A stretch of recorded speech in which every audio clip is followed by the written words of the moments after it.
right, it's 11 minutes after the hour. I want to get right to it. Joining me, a local businessman, Dr. Erwin Jackson. City commissioners might have a different name for him, as well as some city leaders. Dr. Jackson, good to see you again, sir. Great. How are you? Here. I'm doing wonderful. You were nodding your head as we were talking about the campaign money. David asked questions. What happens to that stuff? What's your guess? Oh, my best guess is Andrew's out raising money. He knows he won't win. He'll take that money, and then after the campaign, it'll be transferred over into a nonprofit organization he'll set up, and then he can just live off that money until he gets a new gig from Soros. Okay, fair enough. Now, let's put this in some context. It was many, many years ago that Dr. Jackson was listening to this humble little radio program and heard things that concerned him. And Steve Stewart's doing reporting. Erwin and his resources did some digging. And Erwin has brought many things to the attention of this community through taking actions in trying to raise the awareness of ethical challenges by elected leaders as well as appointed officials. Erwin, you're here today specifically because you have filed a series of complaints against who? Right, Andrew Gillum. And what I did, and the basis of it, is I do believe that Andrew Gillum, when he took his little trip to New York, that he's violated several ethics ordinances. And we have asked, the Democrats asked, you have certainly, and Steve Stewart's asked the mayor to respond to his trip and who he went with and why he went there and who paid all these bills. Now, and he's been silent. Now, it should be pointed out, the trip you're referring to involves what we now know is an FBI undercover agent or agents, correct? Correct. What had transpired is you had the Mike Miller, the undercover agent. You had Adam Corey, who is his treasurer, and he's also a lobbyist for the city. And we had Andrew Gillum was involved, and also Andrew Gillum's brother was invited to go to this trip. There was one document, and Andrew says, first of all, he didn't remember the trip. Photo came out. Now he remembers the trip, but now he won't answer any questions. No, it wasn't just, and when you say he doesn't remember a trip, we've all taken little, a half-a-day trip somewhere, did some business, come back.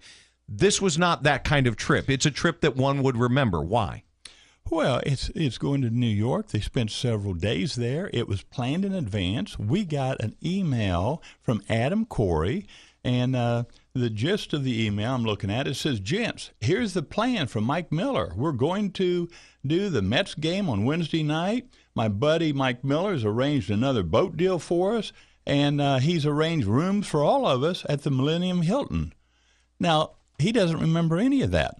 Now, if he accepted any of those items, they're all over $100, then he's violated the ethics ordinance on numerous occasions. If I'm not mistaken, didn't they also go see the noted play on Broadway, Hamilton? They certainly did. How did they get tickets for that? Because that's sold out, literally months in advance. That's one of the questions I have in my complaint, and we'll go through some of the questions. They're very brief. It shouldn't take very long to have the Ethics Commission investigate these and get the answers for us. And you mean literally he has refused to answer the question, who has paid for this trip? Correct. And like I said before, he's our mayor. I didn't vote for him, but he is our mayor of Tallahassee. And he has an obligation to answer questions from the citizens on his time and whether or not he's been taking money from lobbyists as well as undercover FBI agents. We're going to continue our discussion with Dr. Jackson here. It's real simple, folks. When an elected leader, and I think even appointed sometimes, when they accept a gift, they either have to show receipt of payment or receipt of gift.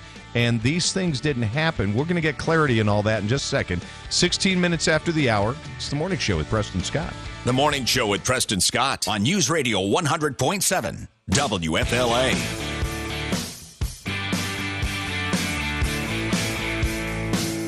"21 minutes after the hour, Dr. Erwin Jackson with me for another segment. Complaint filed with the Florida Commission on Ethics alleging that Tallahassee Mayor Andrew Gillum may have violated the Florida Code of Ethics by accepting gifts from a city lobbyist, city vendor, or someone seeking to do business with the city, and it took many forms. Let's clarify, Dr. Jackson, those types of gifts, they have to either be declared or they have to be shown to be paid for with a receipt. Right. If they're a gift, if you pay for it yourself, then it's not a gift. But anything that you do take as a gift, then anything that's over $100, right, you have to go ahead and you have to declare that. You have to register that so the public understands where you're getting money.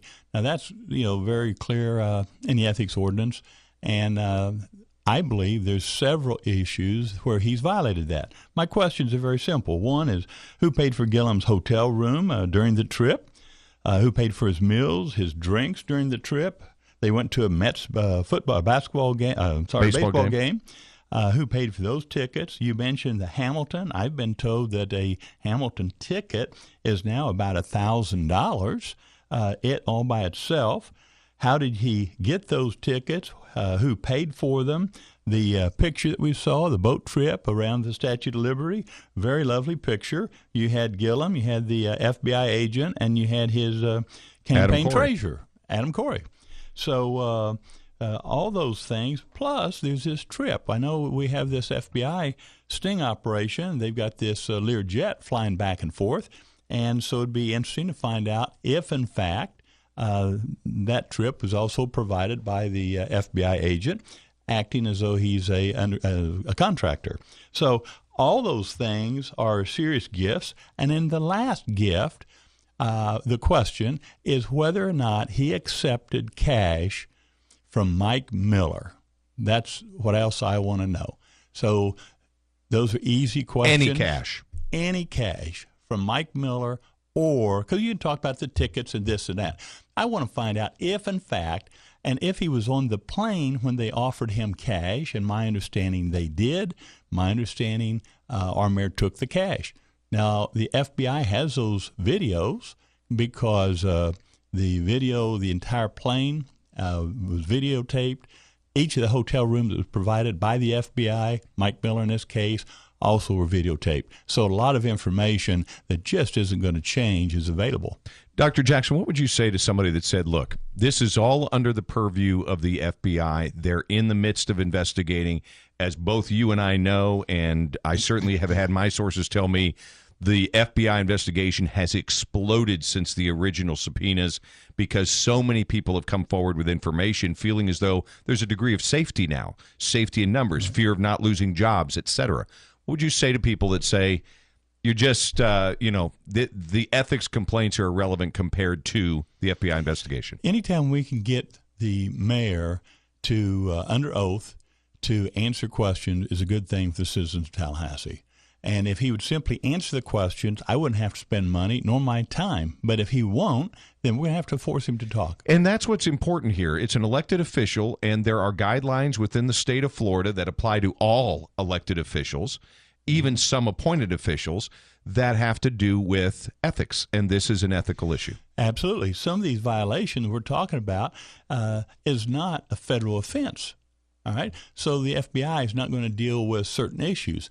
But it is an ethics issue that I think needs to be addressed, and it may be tied in with a federal investigation, but the ethics complaints are certainly not an issue that the federal government would be concerned about. It would seem to be fairly straightforward. Who paid for X, Y, and Z? Absolutely. The only reason you would not reveal that information is if there was a reason not to reveal it. If you can't explain who paid for it or don't want to explain who paid for it, then obviously you're going to be quiet. And wouldn't it be problematic to suggest that, well, I don't know who paid for it? There's part of the problem right there. Well, he can't even argue that because we've got an invitation to this party that was sent to him by Adam Corey. So if he had any reservations about that, in other words, an elected leader that was operating with ethical guidelines in mind would have replied to that email with something to the effect of, I need more information, who's paying for this trip, what's this about, etc. Or even better, to say if there's a contractor who wants to do business in Tallahassee, I'll meet him in my office. Yeah, I can't go. I can't. Yep, absolutely. What happens now? It has been filed with the Florida Commission on Ethics. It's been filed. I also had filed a complaint against Rick Fernandez, and my understanding, because people have contacted me. And by the way, for the listeners, he's the city manager for the city of Tallahassee. He's the city manager. Okay. And they are actively working on that complaint at unbelievable speed. The fastest response feedback I've gotten. So they're going to work on this complaint, and hopefully will be as fast in their response as the one with Rick Fernandez. What would your expectation be on a timeline? Oh, that's tough, but I'm Okay. thinking. But I think the first one, they've almost interviewed everyone they need to, so Okay. they're moving quick. This is a top priority because the people involved and the Pending FBI investigation? and also the individual running for governor. As always, thank you for your time. I appreciate what you're doing to help the community. We appreciate the opportunity to be here. Thank you, sir. Bye. Dr. Erwin Jackson with me this morning. It's 27 minutes after the hour. It's the morning show with Preston Scott. The news is next.